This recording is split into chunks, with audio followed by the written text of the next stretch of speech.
We are Arsenal. Wembley bound. We love Arsenal. Oh yes. We are Arsenal. No mercy. We're Arsenal forever. We are Arsenal. Road to Wembley. We love Arsenal. Oh yes. We are Arsenal. Can't stop us. We're Arsenal forever. ሰላም እንደማላችሁልን ክብራን መድፈኞቹ ቤተሰቦች አርሰናል ኢንፎ ተመልሷል። በፖስት ማች ሪቪው በእንግሊዝ ፕሪሚየር ሊግ የ14ኛ ሳምንት መርሃ ግብር አርሰናል በኤምሬትስ ብሬንፎርድን በለንደን ደርቢ 2-0 ማሸነፍ ችሏል። ሚካኤል ሜሪኖ እና ቡካዮ ሳካ ደግሞ የጎሎቹ ባለቤት ናቸው። ስለ ጨዋታው ሀሳቦችን ልንለዋወጥ ከእናንተ ጋር ተገናኝተናል።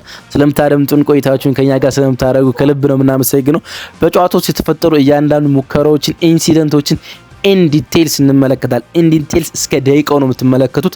ጨዋታውን እንዳያችሁት ስሜት እንዲሰማችሁ አድርገን ለመግለጽ እንሞክራለን። በጨዋታው ውስጥ የተፈጠሩ ቁጥሮችንም ዳታዎችንም እንዲሁም ደግሞ መጥፎ ተጫዋቾች እነማን ነበሩ፣ ጥሩ ብቃት ሲያሳዩ እነማን ነበሩ እንመለከታለን። ከላይን አፕ ጀምረን ማለት ነው። አንዳንድ ሪከርዶች አሉ። በ2025 ካላንደር አርሰናል 100ኛ ጎል ማስቆጠር ችሏል በፕሪሚየር ሊግ። እሱንም እንመለከታለን። ኤንድ ዲቴይልስ ነው የምንመለከተው። አብራችሁን ብቻ ቆዩ። ከፕሪማች ሪቪው ስንሰራ የኮሜንት መስጫው ባር እናንተ ይጠብቃል። የጨዋታ ግምቶቻችሁን አስፍሩልን ብዬ ነበረ። በርካታ አድማጮቻችን ግምቶቻችሁን እንዲሁም ሀሳብ አስተያየቶቻችሁን ጽፋችሁልኛል ፕሪማች ሪቪው ላይ ከልብ ነው ማመሰግነው። ግን 5 አድማጮቻችን ብቻ በትክክል የጨዋታውን ግምት ማግኘት ችሏል። ወንድሙ ወንዴ፣ አዳነ ኤቢ፣ አክሊሉ ከዲላ፣ ውለተው ከባህር ዳር፣ ተወልደ ገብረአብ ከአዲስ አበባ በትክክል አርሰናል 2-0 ብሬንፎርድን ያሸንፋል ብሏል። ክብር ለእናንተ ይድረስ። ወንድሙ አዳነ፣ አክሊሉ፣ ውለተው፣ ተወልደ በትክክል አግኝታቸዋል።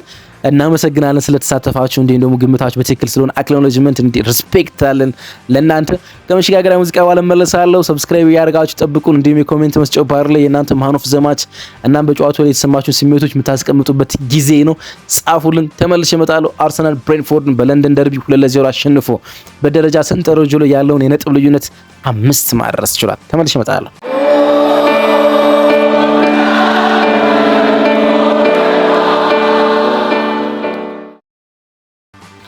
አርሰናል አሸንፏል። በጣም ድንቅ ፐርፎርማንስ ነበር። 2025 ካላንደር ይር ወይም ደግሞ በፈረንጆች 2025 ሙሉ ይሄ 2024 25 26 26 ምንለው ሰው በካላንደር ባለፈው ጃንዋሪ እስከ አሁን ዲሴምበር ድረስ አርሰናል ትናንትና የቡካዮ ሳካ ጎል ሲቆጠር 100ኛ የሊግ ጎሉን ማስቆጠር ችሏል። ቢን ዋይት በጣም አስደናቂ ምሽት አሳልፏል። ሚካኤል ሜሪኖ በድጋሚ በጣም ማይታመን ፐርፎርማንስ ነበረ ከጎል ጋር ማለት ነው። 4 ተከታታይ የኤምሬትስ ድላችንን ማሳካት ችለናል። ከኤፕሪል 2024 በኋላ ተከታታይ ጨዋታዎችን በኤምሬትስ ስናሸንፍ ነው። ይሄኛው ኤፕሪል ላይ 5 ተከታታይ ጨዋታዎችን አሸንፈን ነበር። ደግሞም ሌላ ክሊንሺት ያስመዘገብንበት ነው። 14 የሊግ ጨዋታዎች 7 ጎል ተቆጥሮብን 8 ክሊንሺት አለን። የዴቪድ ራያ ክሊንሺት ከተቆጠረበት ጎሎች ሁሉ ይልቃል። ግን ኢን ዲቴይልስ እንመልከት እስኪ ጨዋታውን ማለት ነው። ከላይን አፕ እንጀምር። ሁለቱም ኬቲ አንድሪውም ሚካኤል አርቴታም አንዳንድ ያልተጠበቁ የላይን አፕ ምርጫዎች ነበሯቸው። ምክንያቱም ቢን ዋይት በመጀመሪያ አስተላልፍ ነበረ ከዴቪድ ራያ ፊት ላይ ማለት ነው። ክርስቲያን ሞስኬራ እና ፒየር ኢንካፒዮ፣ ሪካርዶ ካላፊዮሪ የአርሰናል ተከላካዮች ነበሩ። ክርስቲያን ሞስኬራ እና ፒየር ኢንካፒዮ መግባታቸው የሚጠበቅ ነው። ዊሊያም ሳሊባ አሁን እንዳልተመለሰ ተመልክተናል። ግን በጣም የገረመኝ ሪካርዶ ካላፊዮሪ ያርፋል ብዬ ጠብቄ ነበር። ምክንያቱም ቢጫ ቢመለከት ኖሮ ለቪላ ፓርኩ የ15ኛ ሳምንት የእንግሊዝ ፕሪሚየር ሊግ ጨዋታ አይኖርም ነበርና እሱን አሳርፎት ይገባል ብዬ ነበር። ግን ያረፈው ዩሪያን ቲምበር ነው በቢን ዋይት ማለት ነው። ከዛ በኋላ ማርቲን ኦዲጋርድ ወደ ላይን አፕ መጥቷል። ከማርቲን ዙቢሜንዲና ዲክላን ራይስ የሚያርፈው አይመስለኝም። ብዙ ነገር ነው በአርሰናል አጫወት ውስጥ የሚፋለሰው። ስለዚህ አላሳረፋቸውም። ቡካዮ ሳካ አርፎ ከኖኒ ማዶኬ ገብቷል። ሚካኤል ሜሪኖ በድጋሚ ቋሚ አሰላለፍ ነበር። ጋቢ ማርቲኔሊ ገብቷል ማለት ነው። ላይን አፓችንን ተመልክተን ቤንቹ ስንመለከት በጣም አስደናቂ ነበር። አንዳንድ የምንሳቀቅባቸው የተጠባባቂ ተጫዋቾች ዝርዝር እንደምንመለከት እርግጥ ነው። የትናንትናው ቤንች ግን ይገርማል። ቲምበር፣ ኢዜ፣ ሳካ፣ ዩኬሬሽ፣ ኢተን ንዋኔሪ፣ ስኬሊ፣ ኖርጋርድ በጣም አስደናቂ ቤንች ነበር። 3 ተጫዋቾችን ከቼልሲው ጨዋታ ቀይሮ ነው ሚካኤል አርቴታ የገባው ማለት ነው። ኬቲ አንድሪዮ የብሬንፎርዱ አሰልጣኝ አርሰናልን በካውንተር ፕሬሲንግ ለማጥቃት ነው ያሰበ። ስለዚህ ግዙፎቹን አጥቂዎች ረዥም ኳስ የሚጫወቱን ተጫዋቾች ትቶ ረጃጅም ተጫዋቾችን ዱዋሎች የሚያሸንፉን ተጫዋቾች ለመጠቀም ሞክሯል። 5-3-2 የሚመስል ወይም ደግሞ ሲያጠቁ ደግሞ 3-5-2 የሚመስል አስተላለፍ ነው የተጠቀመ። አጥቂያቸውን ኢጎር ቲያጎ 5 ጎል ያስቆጠረውን ተጫዋች ትቶ ተጠባባቂ አድርጎ ኬቨን ሻድ እና ኦታሮ የቀድሞ ቦርንሞዝን የፊት መስመር ተጫዋች ነበረ የተጠቀመ። አልሰራለትም። ዳምስጋርድን ሄንደርሰንን ትቶ ዱዋል ማሸነፍ የሚችሉትን ያንሌትን ነበረ አማካይ ላይ ማሰለፍ የቻለና አርሰናል ዱዋል አሸነፈው በፍጥነት በኬቨን ሻድ እና በኦታሮ ለማጥቃት ነበረ የኬቲ አንድሪዮ ሀሳብ፣ ግን አልተሳካም ማለት ይቻላል። ፍጹም አልተሳካም። አርሰናል ጨዋታውን ፍጹም ዶሚናንት ነበረ፣ ግን በአንዳንድ የጨዋታው ክፍለ ጊዜያቶች ውስጥ ተደጋጋሚ የኮርና ኳሶች በብሬንፎርድ ውስጥ አጋጣሚ ይፈጠር ነበር። ብዙ ኮርናዎች ነው ብሬንፎርዶች በጨዋታ ውስጥ ያገኙት። 10ኛው ደቂቃ ላይ ነው እንግዲህ የሚኬል ሜሪኖ የመጀመሪያ ጎል የተቆጠረው ማለት ነው። በጣም ውብ የጨዋታ እንቅስቃሴ ነበረ። በጣም ውብ የጨዋታ እንቅስቃሴ ማለት ነው። 14 ፓስ 10 የአርሰናል ተጫዋቾች አውትፊልድ ተጫዋቾች ሁሉም የነኩት ኳስ ነበረ። እንደዚህ አይነት ኳስ በ14 ፓስ በብዙ ፓሶች ጎል ሲያስቆጥር አርሰናል ከፌብሩዋሪ በኋላ ለመጀመሪያ ጊዜ ነው። በጣም የሚገርም ቢውልድ አፕ ነው። በጣም የሚገርማችሁ በጣም ውብ የሆነ ረጅም ቅብብል ነበር፣ ግን በመሃል አንድ ኦዲጋርድ ሹት አድርጎ ያ ሹት ተመልሶ እንደገና ተቆጥሮ ነው እንጂ የኦዲጋርድ ሹት በመሃል የተደረገው ሹትና ብሎክ የተደረገው ኳስ ባይቆጠር ኑሮ የኳስ ንክኪው ከ30 በላይ እንደሚሄድ መግለጽ ይቻላል። ኦዲጋርዱ ኳሱን ስዊች ያደረገው ወደ ቢን ዋይት አቃብሎት ወደ ስፔስ ሮጠ። ማዶኬ መልሶ ወደ ስፔስ ለሮጠ ቢን ዋይት ሰጠው። ከዛ የቢን ዋይት ፈርስት ተች በጣም ግሩም ነበረ። ፈርስት ተቹ ብቻ ተጫዋቹን ፖዚሽን ያላዘናገው። ከዛ በኋላ ሴንተር አደረገው። ሴንተሩን ሚኬል ሜሪኖ በግሩም ሁኔታ ላይ አስቆጠረ ማለት ነው። ሚኬል ሜሪኖ ካስቆጠራቸው 10 ጎሎች ላይ አርሰናል 7ቱን ማስቆጠር ይቻላል በግንባር ነው። ትናንትና ማስቆጠር ይችላል። በዚህ ውድድር ዓመት በሁሉም ውድድሮች 5ኛ ጎሉን ነው ሚኬል ሜሪኖ ማስቆጠር የቻለው። ቶታሊም በጨዋታው ውስጥ የኔ ማን ኦፍ ዘማች ነበር በርቀት ሚኬል ሜሪኖ። ፕሪሚየር ሊጉና አርሰናል ማን ኦፍ ዘማች የመረጡት ቢን ዋይት ነው፣ ግን ሚኬል ሜሪኖ ለኔ ድንቅ ነበረ። 16ኛው ደቂቃ ላይ ማዶኬ ጎል የማስቆጠር እድል ነበረው። በቅል ብቃቱ ሁለት ተጫዋቾች ቦክስ በጠባብ ስፔስ አለፈ። ከዛ በኋላ ከርል ሲያደርግ ወይ ጎሉን አልተመለከተውም ወይ ምናምን ቀላል ከርል አደረገ እንጂ ኳሱ እግሩ ስር ነበርና በጣም ወደ ውጭ ወደ ፋር ፖስት ከርል ቢያደርግ ወይም ቢያጥፉ ቀላል ኳስ ማስቆጠር ይችል ነበር። ግን ከርል ሲያደርጉ ኬለር በቀላሉ ኳሱን መቆጣጠር የቻለበት አጋጣሚ ነበር። ሌላ ጎል የማስቆጠር እድል ግን ወይም ደግሞ ጨዋታው ወደ አቻ የመቀየር እድል ግን ብሬንፎርዶች ነበራቸው። በጨዋታው ውስጥ ትልቁ የብሬንፎርድ ሙከራ ነበረ ይሄኛው ማለት ነው። የግቡ አግዳሚ ነው የመለሰው የራያ ፓንች ተጨምሮ ማለት ነው። ከኮርና ያለት ያሻገረውን ኳስ ኬቨን ሻድ በግሩም ሁኔታ ገጨው።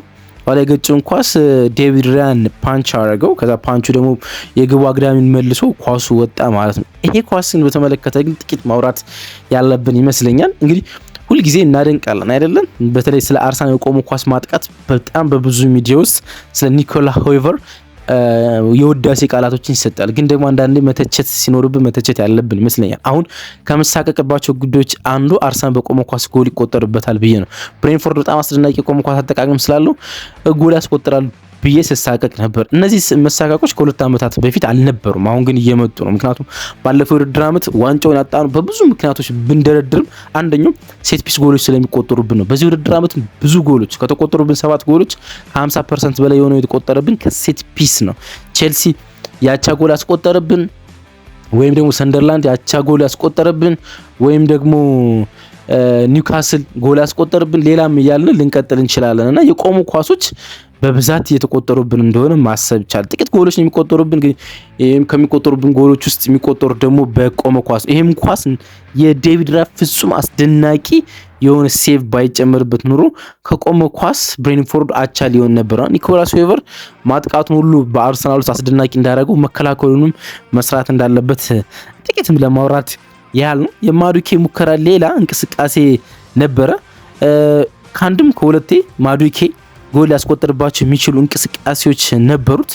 ግን የመጨረሻ እንቅስቃሴዎቹ ወይም ደግሞ የፋይናል ሰርድ እንቅስቃሴዎቹ ልክ እንዳልሆኑ የሚያሳይ ነው። የማርቲኔሊ ሙከራ እናገኛለን። ማርቲኔሊ ሊያስቆጥር የሚችለው ኳስ ነበረ። ቢን ዋይት ከማዱኬ ጋር ተጫወቱ በቀይ መስመር ላይ ማለት ነው። ከዛ በኋላ ካላፊዮሪ ከግራ ወደ ቀኝ መጥቶ ኳስ ተቀበላቸው።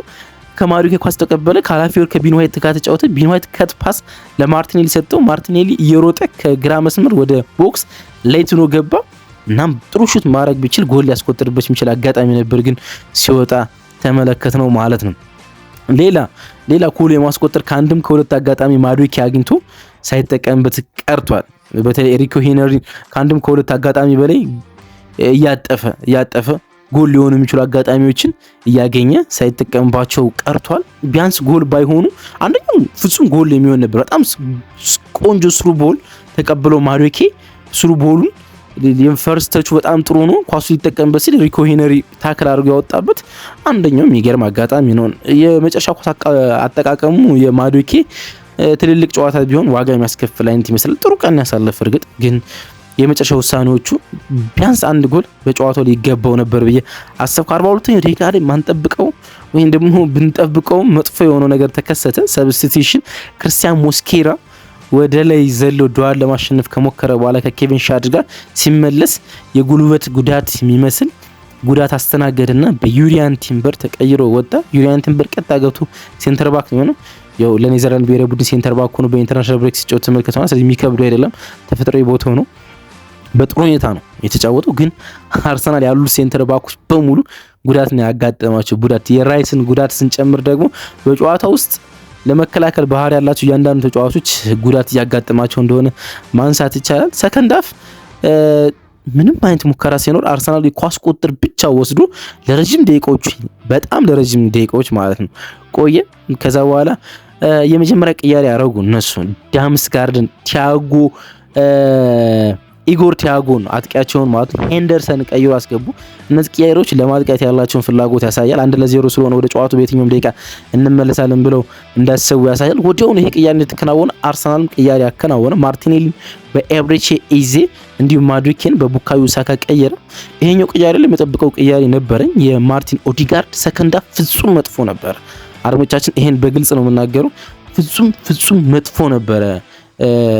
ማርቲን ኦዲጋርድ ከጉዳት ነው የተመለሰው። እሱን አንደርስታንድ እናደርጋለን። ግን ይበቃው ነበር። የጨዋታ ደቂቃ 60 ደቂቃዎች ያህል መውጣት ነበረበት። ማንኛውም ተጫዋች በሱ መጫወት ነበረበት። ኢተን ነዋኔሪም ቢሆን ማለት ምክንያቱም መጥፎ ነው ነበር ለኔ ምናምን የሚባልለት አይደል መጥፎ። እያንዳንዱ ኳስ ይቀማ ነበር። እያንዳንዱ ፓስ ይበላሽበት ነበር። የአርሰናል ተጫዋቾች የሱን ኳሶች ነበር እንደገና ለመከላከል ወደ ኋላ ሲያፈገፍጉ የነበሩትን። እንዴት ሜዳ ውስጥ እንደቆየ ከሆኑ ደቂቃዎች በኋላ አላቅም። 90 ደቂቃ እንዲጨርስ አድርጎታል ሚካኤል አርቴታ።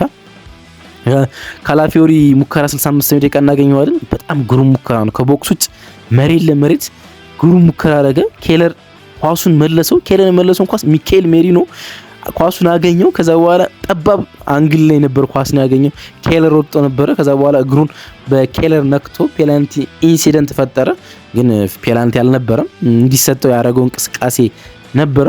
ኤምሬትስ ከ70 ደቂቃ በኋላ የነበረው ኢንቴንስ የሚገርም ነበር። ሁለተኛ ጎል ፍለጋ እብድን ያለ ስታዲየም በሚታይ ማለት ነው። ኮሜንታተሩ የኤምሬትስ ኢንቴንስ የሚገልጽበት ሁኔታ ራሱ ይገርም ነበር። ምክንያቱም እንትኖች ሁሉ ይገርሙ ነበር። የስታዲየሙ ድባቡ፣ ጮሆቱ፣ ሁለተኛ ጎል ፍለጋ ተጫዋቾች ላይ ተደጋጋሚ ጮሆቶች ስንመለከት ነበር። 68ኛው ደቂቃ አካባቢ የራይስ ሌላ በጣም ግሩም ሙከራ ከቦክስ ውጭ ተመለከትን።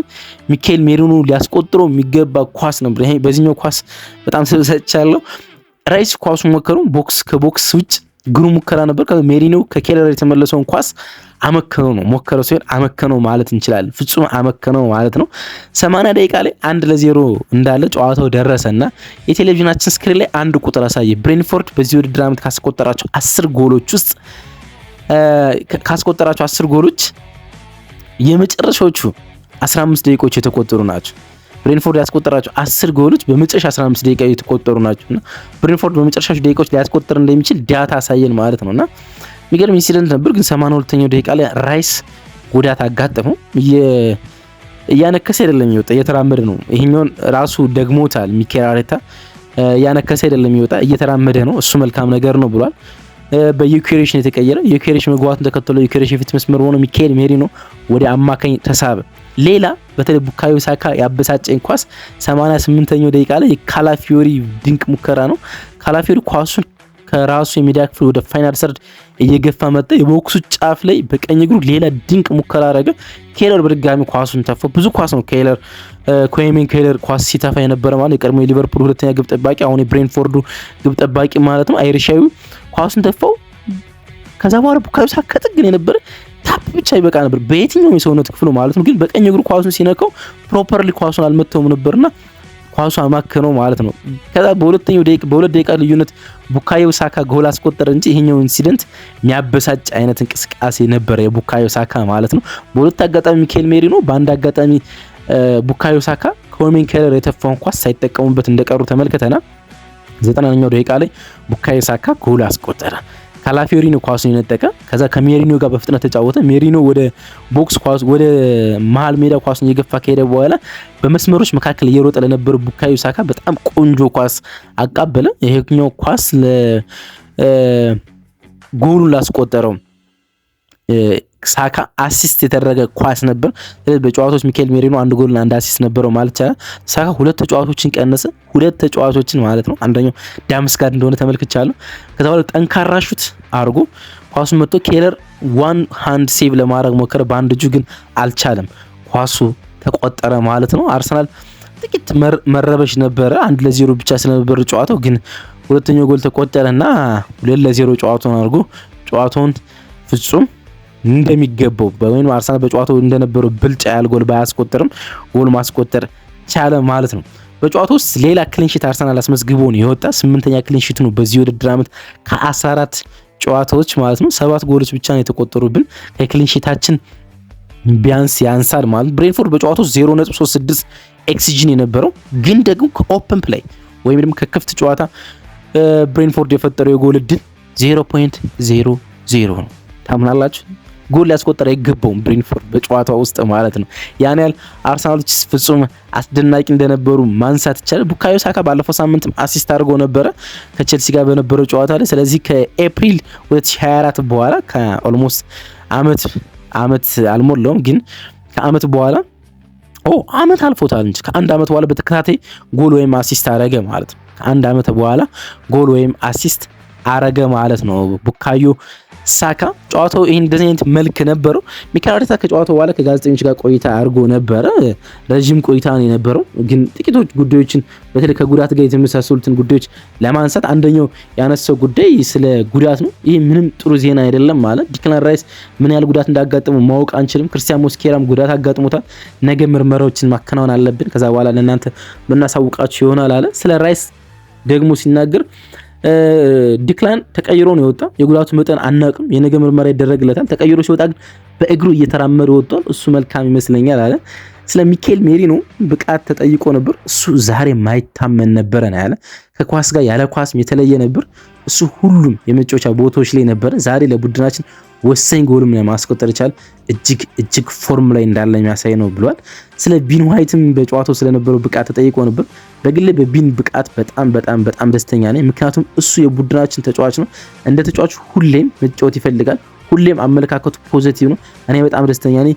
ቤብ ከነ ብቃቱ ተመልሶልናል ያለ ቤብ ነው ያለው ቢን ዋይትን ማለት ነውና በውዳሴ ቃላቶች ነው የገለጸው። በጨዋታው በጣም ድንቅ ነበር። በጣም የገረመኝ ነገር ከጨዋታው በኋላ ከቴንቲ ጋር ቆይታ ነበረው ማን ኦፍ ዘ ማቹን ይዞ ማለት ነው ቢን ዋይትና ምን አለ መሰላችሁ ዘንድሮ እየተጫወትኩ አይደለም ግን አስደናቂ ፎርም ላይ የምንገኘው የቡድን አጋሮችን በጣም ድንቅ ቦታ ላይ እንድንገኝ አድርገውናል አለ።